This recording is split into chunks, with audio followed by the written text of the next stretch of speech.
Hello guys, what's up and welcome to another tutorial video. In this video, I will be showing you guys how you can target your friends in Monopoly Go.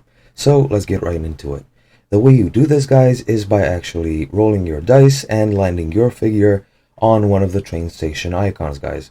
Once you do that, you will get one of either two events. One is the bank heist and one is an attack mode where you can actually target your friends and you can actually damage their buildings for money of your own guys. When I actually get it, I will tell you and show you what it looks like, and I will explain the process further.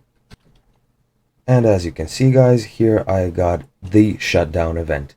As you can see, I actually got one of my friends, and here I can choose whichever one of his buildings I can destroy or hit with a wrecking ball and get money for it guys. In case you don't want to attack any one of your friends, if they pop up in the bottom, you can see a switch opponent button. You can just hit that and you will just either go for a random opponent, or you can pick one of your friends which you can actually select to attack guys. I will click on random player and another one of my friends will show. Now I can just click on any one of his buildings, for example, let's say the clock tower, and a wrecking ball will appear, attack, and he shielded this block, which means I get less money.